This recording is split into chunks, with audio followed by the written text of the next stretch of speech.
Dizia o nosso saudoso Milor Fernandes que o planejador econômico é um sujeito que colhe antes de plantar. Mas vamos combinar, ô tarefinha difícil levar um planejamento financeiro até o fim. E que atire a primeira moeda quem nunca se descontrolou num momento de empolgação. Hoje a gente vai conversar sobre economia familiar e esse planejamento tão necessário que afeta profundamente a vida de qualquer família. E eu sugiro que você tenha em mãos papel e caneta para anotar algumas dicas e exemplos. Para essa conversa, a gente convidou a Luciana Fior, coach financeira, Diogo Reis, jornalista autônomo, e Adriana Gabriel, psicóloga clínica. Gente, muito obrigada pela presença de vocês aqui com a gente. Obrigada no pelo estúdio. convite.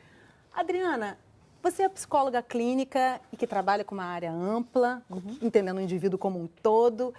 Que, na sua opinião, caracteriza, que aspectos psicológicos levam uma pessoa a ter uma dificuldade maior na hora de lidar com as finanças? Autoestima. Autoestima?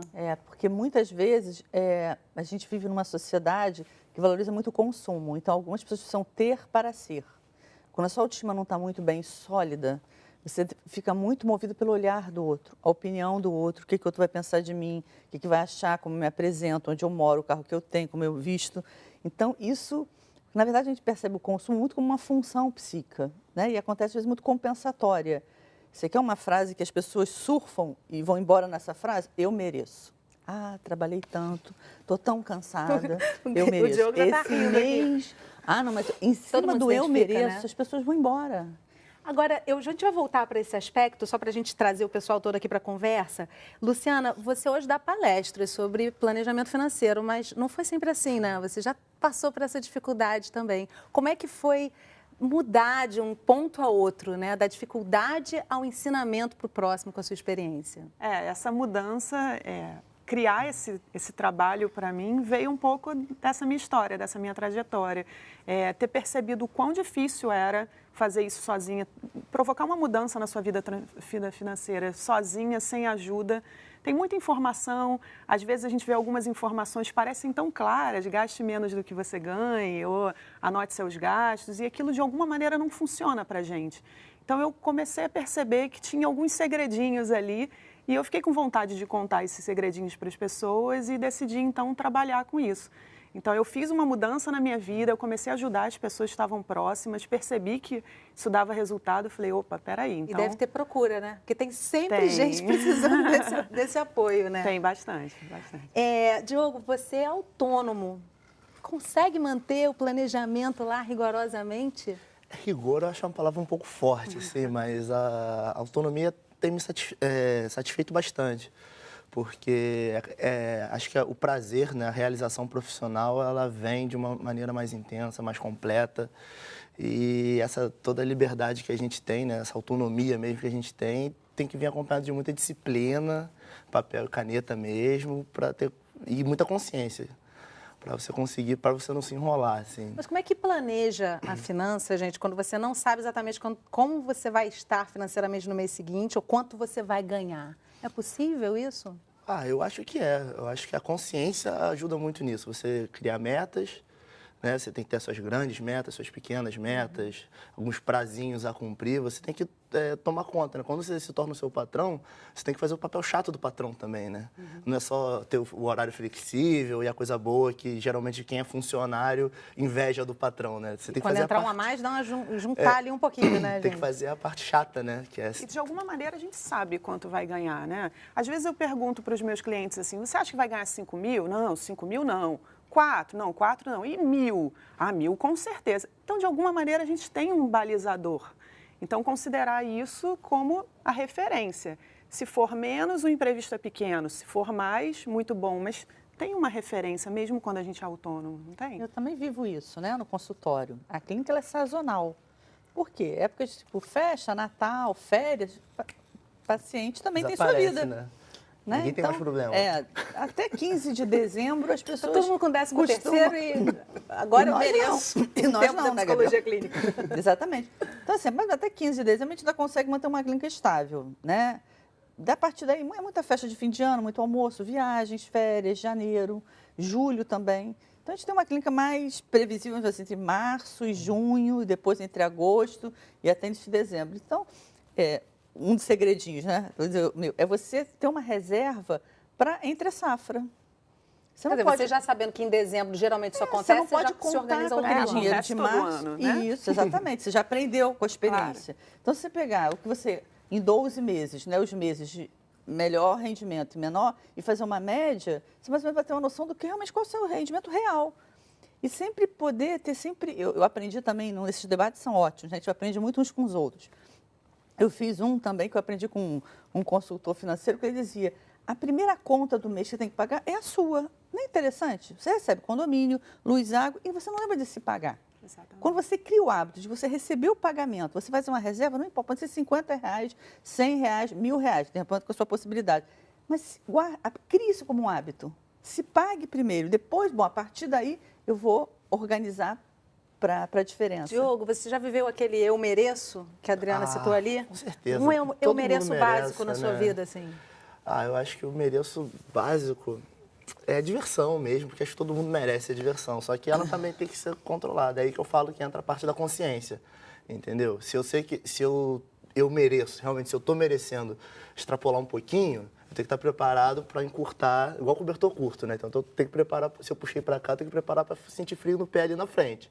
Então, é assim que eu me organizo. Pode não ser uma matemática exata, né? Porque eu tenho lá, eu me rendo um pouco a emoção também, mas eu sei que eu tenho que compensar. Também, né? Porque senão a vida fica muito robótica, assim, muito racional. Acho que um pouquinho de emoção não vai fazer mal a ninguém. Então, eu acho que você tinha feito uma pergunta anteriormente, se ele conseguia manter um planejamento, assim, adequado, né? E eu vou te falar do meu lado mesmo, psicológico. A vida não é assim. É o mundo emocional que nos governa. Você não tem a mesma emoção os 365 dias do ano. Tem dia, e mesmo ao longo do dia você oscila. E esse movimento compensatório, que ele é até salutar, né? Quando você está mais triste, mais ansioso, você tenta compensar com coisas que lhe dão prazer, né? De várias formas, não só de bens materiais, às vezes as pessoas buscam até em outras coisas, enfim. Essa oscilação ela é natural, mas vamos lembrar do eu mereço, que é o nosso contraponto, né? Quando a gente atende, que realmente você merece uma grande viagem de férias com a sua família, mas você também merece uma noite tranquila, um sono tranquilo, porque uma pessoa endividada, ela não dorme, né? Ela tem insônia, ela começa a ter hipertensão, né? Que pode levar a outras doenças que nós chamamos de comorbidades, as doenças que vêm juntas, né? Afeta realmente diabetes, não só a vivência depressão, familiar, como a própria saúde, né? Porque o que a gente trabalha, assim, claro que aquele momento do prazer é maravilhoso, mas não podemos deixar de olhar a consequência. Luciana, qual é, na sua opinião, o desafio mais frequente? Então, pegando até esse gancho do eu mereço, tem uma dica. Né? Tem uma dica legal para isso, assim, porque você falou da viagem das férias. Eu mereço uma viagem de férias. Mas as pessoas nem sempre têm isso de uma forma muito clara. Os meus clientes dizem assim, eu queria ter dinheiro para viajar. Mas viajar para onde? Nem sei direito, eu não tenho dinheiro, então nem defini. Se você define claramente o que você merece, eu mereço uma viagem de férias, para onde, quando, né, quanto vai custar. Se você tem isso muito claro, você vai ter um plano para guardar dinheiro. Então, eu sei que é daqui a 10 meses. Se custa R$6.000, eu guardo R$600 por mês. Pode parecer difícil ter R$6.000, mas pode não ser tão difícil ter R$600. E aí vai buscar uma renda extra. Eu mereço ter um controle financeiro também para ter tranquilidade nessa viagem, né? Agora, a gente foi conhecer uma família que viveu uma situação bem complicada e a gente trouxe para mostrar como é que isso acontece na realidade. E eu quero trazer essa matéria para a gente depois poder comentar e utilizando desse exemplo e mais toda a nossa vivência aqui. Então, no próximo bloco, você vai conhecer essa família que, a partir de um curso de planejamento financeiro, mudou profundamente seus hábitos e filosofia de vida. A gente volta rapidinho, não sai daí.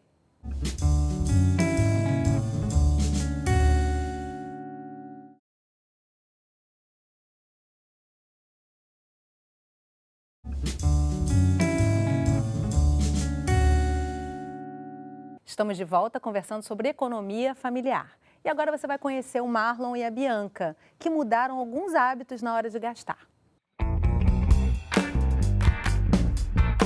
A falta de planejamento financeiro quase conseguiu separar o Marlon e a Bianca. Com 2 filhos pequenos e atendendo aos apelos do consumo, o casal passou por um processo de endividamento que durou 3 anos. Hoje, eles aprenderam com os erros do passado. A gente começou, sem educação, consumo indevido, consumo excessivo, na base do eu mereço. Eu mereço tudo, eu mereço viajar, eu mereço ter uma casa, eu mereço ter um carro. E como qualquer brasileiro, sem educação financeira, a gente acaba colocando os pés pelas mãos, gerando uma tormenta, a ponto de você escolher qual é o boleto que tem que pagar. Imagina, 2 filhos, uma mulher consumista e um para pagar todas as contas. Então, você nunca quer falar não pro seu filho. Essa parte emocional de não conseguir falar não, ela te boicota muito. Porque assim, imagina um cenário que você não sabe o quanto você tem disponível, quais são as suas obrigações, e aí seu filho te pede alguma coisa. Pai, eu quero ir no parque, eu quero viajar.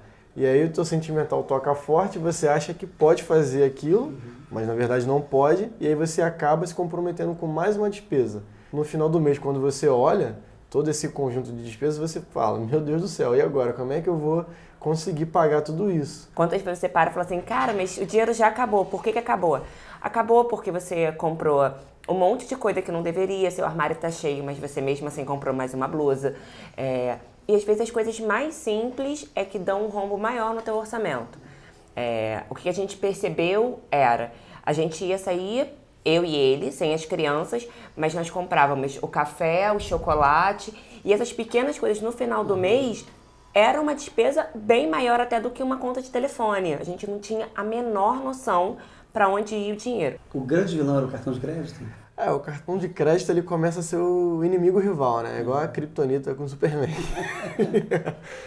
E aí toda válvula de escape vai para o cartão de crédito, Se você não tem dinheiro, ele te dá o poder de agora eu tenho dinheiro, então eu vou gastar. Essa foi uma tarefa bem difícil.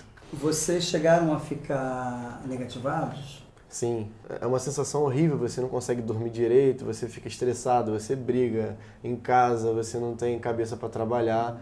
E aí você receber aquela carta, Quem já recebeu sabe como é, de seu nome está negativado, é meio que o fundo do poço. Você vê, nossa, que ponto que eu cheguei.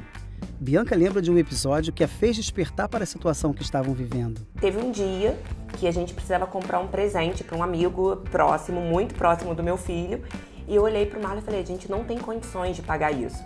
E aquilo doeu em mim, doeu nos meus filhos, porque a gente queria dar um presente, e eu falei para ele, não tem como.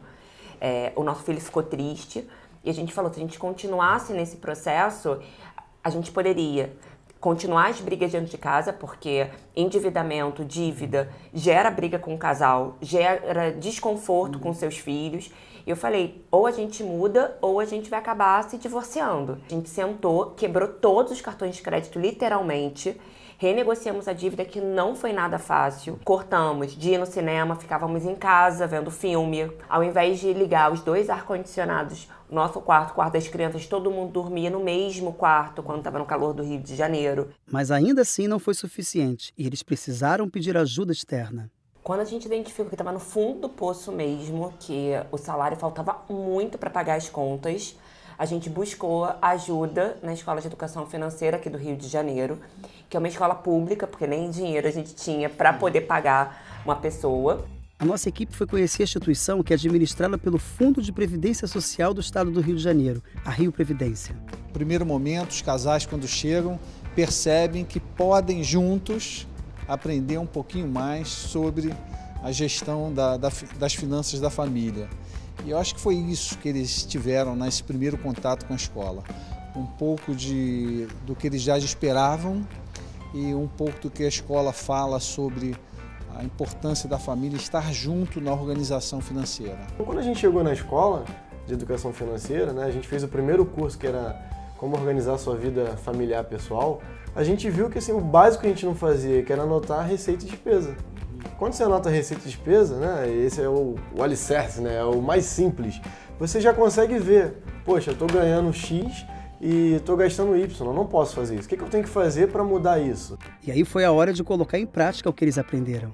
Então, desde pegar roupa que a gente não utilizava para vender no brechó, a gente começou a fazer pizza em casa e a gente percebeu que era super importante e por muito tempo complementava a nossa renda e foi fundamental para a gente reerguer a nossa situação. Como é que seus filhos lidam com o dinheiro? A gente mensalmente senta com as crianças quando a gente vai fazer o nosso planejamento de pegar todas as contas. A gente senta com os dois. Não é porque o Guilherme tem 5 anos que ele não participa disso, porque o Lego que ele quer, o brinquedo que ele quer, tá lá, tem que estar lá nas despesas, né? O maior, que tem 13, a gente vê que ele tem essa maturidade e que ele está se formando um adolescente, né, consciente. Não é um adolescente que não tem valor, né? Ele consegue enxergar o quanto ele precisa se relacionar bem com o dinheiro para que ele tenha uma vida próspera. E agora, depois de todo o curso, depois de muito estudar, a gente está com a gente não tem dívidas atualmente, a gente tem uma caixa, a gente tem a nossa reserva. Tudo que a gente aprendeu, a gente conseguiu colocar em prática e ajuda hoje também outras pessoas com as mesmas orientações e dicas. E a gente tenta, ao máximo, não fazer com que os erros passados voltem.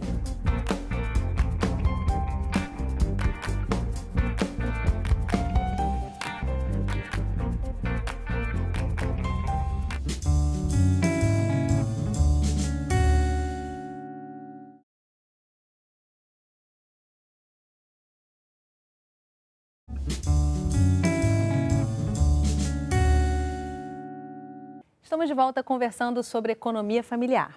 Comigo no estúdio, Adriana Gabriel, psicóloga clínica, Luciana Fiô, coach financeira, e Diogo Reis, jornalista autônomo.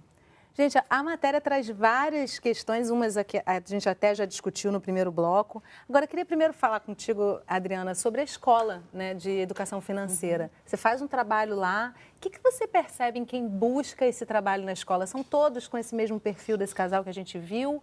Ou algumas pessoas com uma diferença maior, como a questão de ganhar muito menos do que precisa para manter um padrão de vida que considera razoável? Esse trabalho é delicioso, né? Já estou lá há 4 anos, cada turma é uma turma, você tem de tudo em sala, tem os filhos super conscientes, porque a mãe não tem controle, vai buscar ajuda para a mãe, esposa para a esposa e vice-versa. Alguns casais, né? Muitos jovens também, que percebem isso, né? Se descontrolaram e não sabem muito como sair disso sozinho. Como falou muito bem a Luciana, é difícil sair sozinho, principalmente sem uma ajuda profissional dessa área psicológica.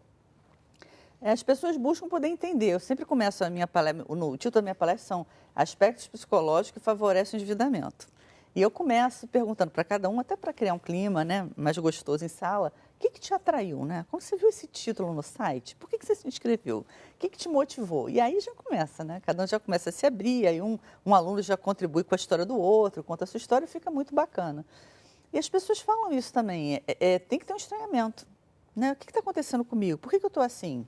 Eu tive uma história pessoal, assim, muito interessante nisso, porque realmente você sair, você resolver um problema sozinho, muitas vezes é difícil. Eu tive uma série de problemas pessoais consecutivos, assim. E quando eu vi, foi a primeira vez que eu me enrolei financeiramente, eu tive que pedir socorro, né, ajuda, família, não sei o quê. Eu percebi que eu não estava bem. Só que antes de buscar... no desespero, primeiro busquei ajuda financeira com meu pai. Aí ele falou assim, e eu não estava com paciência para conversar, e ele falou o seguinte, filho, tem 2 coisas que eu posso fazer por você. Uma é te ajudar, outra é te dar dinheiro. Eu falei, pai, eu preciso de dinheiro. Não estou conseguindo conversar, tá bom. Ele falou, me deu exatamente o que eu precisava para pagar um cartão de crédito, que eu acabei me enrolando. Aí depois, no mês seguinte, eu estava enrolado de novo. Eu falei, pai, agora eu aceito ajuda. Ele falou, meu filho, você não está bem. Entendeu? Posso te ajudar agora também, de novo, para você não se enrolar com juros, mas você precisa de ajuda. Aí acabou demorando por sérios fatores pessoais, mas a minha vida começou a se organizar quando eu busquei ajuda, quando eu busquei terapia, porque eu vi que eu estava enfrentando um momento, a minha ansiedade saiu do controle, eu estava em depressão. Tem sempre um momento de virada, assim, que a gente percebe que o que a gente está precisando não é dinheiro, a gente está precisando de alguma outra coisa que talvez a gente nem saiba o que é material, e que talvez um psicólogo, um coach que está ali apoiando, né, estimulando, buscando respostas, a gente consegue essa resposta e fica muito claro. Atinge muito realmente a relação afetiva, né? Sim, esse desequilíbrio, né? Atinge todas as áreas, assim. Eu costumo dizer que o resultado do trabalho de coach de finanças não é só na vida financeira, é na saúde, porque tem gente que não dorme, daí não se alimenta direito, ou às vezes querendo economizar e vai ter uma alimentação ruim, e talvez aquela não seja a prioridade em economizar, não é na alimentação, está gastando com outra besteira. Impacta os relacionamentos, o relacionamento em família. Então, assim, abrange e a educação muitas dos áreas. filhos, né, gente? Com Porque assim, seu pai te educou. Nesse momento, ele reforçou a sua educação financeira. Mas a questão da mesada, do dizer o não também, né? Ela fala muito da frustração dos filhos, né? Mas essa frustração faz parte da educação, né? Sim, essa herança, inclusive, acaba passando de geração em geração. Eu estava brincando, quando vocês me perguntaram sobre a pronúncia do meu nome, Luciana Fiot vem de uma família suíça endividada que veio para o Brasil. Então, até que ponto, né, eu tenho uma herança aí de gerações e gerações, o quanto isso realmente passa. Eu estou assim brincando, mas se os pais têm um descontrole financeiro, os filhos provavelmente vão ter, os netos provavelmente vão ter. Então, precisa romper aí essa genética. Quebrar os cartões é um rompimento radical? Só um pouquinho, Luciana, só... Sim, completar o que ela estava falando. Essa herança que se fala não é só aprendida no comportamento. Os estudos mostram que ela é genética. Sim, exatamente. E você não precisa ter a mesma dicção. Ou seja, porque isso é o comprar compulsivo é um transtorno do impulso, né? Do grupo dos transtornos do impulso. Como a internet compulsiva. É incontrolável, né, Adriana, para algumas pessoas. É o álcool, o tabaco, as outras drogas, é tudo o mesmo grupo. Estamos falando do mesmo cleptomania, tudo o mesmo grupo. Então, os estudos mostram que se você tem um membro na família que tem alguma dessas adicções, você tem mais, né, uma carga genética com mais potencial para desenvolver do que quem não tem. Então, não é só uma herança, como você fala, porque foi aprendido na família. Não é só a questão do comportamento da observação. É real, é mais profundo. Quando você quebra financeiramente, você quebrou. Você precisa de um osso, você precisa se engessar. E se engessar não ter cartão de crédito, não ter cheque especial, né? Mudar a vida. Eles tiveram essa família muito bacana, né? Porque ela entendeu isso. Vamos ficar uma época sem ir ao cinema assim, fazer pizza em casa, né? Ser criativo. Né? Assim, esse programa é para o Brasil todo, imagino, mas quem está aqui no Rio de Janeiro, pelo amor de Deus, a gente tem 1000 opções de lazer interessantes. Não só isso, tem vários centros culturais gratuitos, né? Eventos gratuitos na cidade, é só procurar, se informar. Pode ser criativo. E esse período, né, os casos clínicos que você fala, né, que a gente vibra, os pacientes que tiveram muito complicados, e não foi só o teu caso é brando perante o que a gente vê. Ele tinha quem pedir socorro, né? Tem gente que realmente chega no fundo do poço e não tem quem pedir socorro, aí você começa, depois que você estoura os pedidos lícitos, vamos dizer, que são parentes, amigos e o crédito lícito, você muitos buscam os créditos ilícitos, que sofrem outro tipo de ameaça e que é muito mais grave. E tem hora que começa essas pessoas perder o próprio patrimônio em função disso, né? Dilapidar o patrimônio, que é realmente extremamente frustrante, né? E essa autopercepção é que é bacana. Por que eu falo muito da autopercepção? Porque tem um grupo que é difícil chegar no consultório. Sabe qual é esse grupo? Os verdadeiramente muito ricos. Por quê? Porque a compra compulsiva não gera uma dívida. Não teve aquele baque. Não tem um baque. Então, a pessoa pode comprar 200 pares de sapato, mas ela tem que ter uma percepção e falar, para quê, né? Em função do quê? Em nome do que eu estou fazendo isso? Para quem?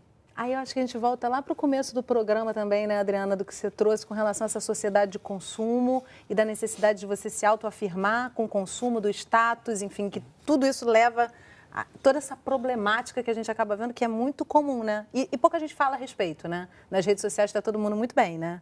Mas às vezes está passando por um problema profundo, né? E viajando o mundo e tal, e a gente não sabe o peso que teve financeiro na vida dessa pessoa. Agora, a gente está chegando ao final do programa e eu quero guardar um tempinho para quem está assistindo a gente. Eu sugeri até que guardasse lá papel e caneta para anotar. Eu queria uma sugestão de vocês, ou, se vocês preferirem, uma dica de como identificar que se está perdendo o controle nesse momento. Uma dica de como sair desse descontrole e de percepção de que é um momento de frear e buscar uma ajuda. Luciana, começa com você. Eu queria dar uma dica complementando o que a Adriana falou sobre essa questão da gente ter bem claro o que a gente quer e o que a gente merece. Porque na hora de engessar e cortar o cartão de crédito, cortar o cheque especial, mudar o estilo de vida, isso é muito ruim. Então fica muito sofrido. Então a minha dica é que você crie um desejo lá na frente, não é viver no futuro, porque viver no futuro causa muita ansiedade, mas é olhar para frente e dizer assim, bom, eu queria, por exemplo, conseguir fazer uma viagem com a minha família. Definir claramente a viagem, se imaginar, conversar com os filhos, olha como vai ser legal. Para a gente fazer isso, a gente vai precisar fazer essas coisas aqui. E aí colocar o gesso, e aí quebrar o cartão de crédito, e aí fazer as concessões. Porque se eu acordo todo dia de manhã para pagar as minhas dívidas, se eu acordo todo dia de manhã sabendo que eu vou ter que abrir mão de coisas que eu gostava para conseguir quitar minhas dívidas, isso é muito ruim. Mas se eu acordo todo dia de manhã para fazer essas concessões, para que daqui a algum tempo, X tempo, eu faça viagem para a Disney, por exemplo, aí vai ser legal, aí os filhos vão pedir pizza em Olha casa a compensação aí, né? É isso aí. Aquela que a gente quer tanto. É isso Diogo. aí. Desculpa. A gente tem que estar sempre se observando, né? Tem que ter muita consciência. O meu segredo particular é ter consciência do que eu estou fazendo. Então, assim, se você está merecendo, você acha, né? Toda hora você faz uso do eu mereço, e seus problemas continuam, sinal que isso não é solução, né? Então, você merece tranquilidade, né? É lembrar que você merece tranquilidade. O que você merece é uma solução ali, então aí você começa a buscar ajuda que está dentro do seu alcance, né? Conversar no seu seio familiar, com seus amigos e achar uma solução verdadeira, efetiva para aquilo, e não ficar empurrando com a barriga, né, nesse paliativo que é o eu mereço, eu mereço. Isso aí. Adriana. Então, acho que se observar e poder perceber a função que se repete. Eu tenho uma proposta, o mês começa, não, esse mês não vou fazer, eu vou conseguir, e aí não consegue porque cede às tentações, porque está com a emoção alterada, poder se perceber e buscar ajuda. Quero agradecer muitíssimo a presença de vocês e a troca das experiências aqui com a gente. Obrigada. E obrigada a você por acompanhar a nossa conversa aqui pelo Canal Saúde, pela internet ou um dos nossos canais parceiros. Na nossa página no Facebook você pode rever o programa, mandar sugestões de assuntos e dar a sua opinião. Curte lá e compartilhe a sua história com a gente. Eu te espero na nossa próxima Conversa em Família. Tchau!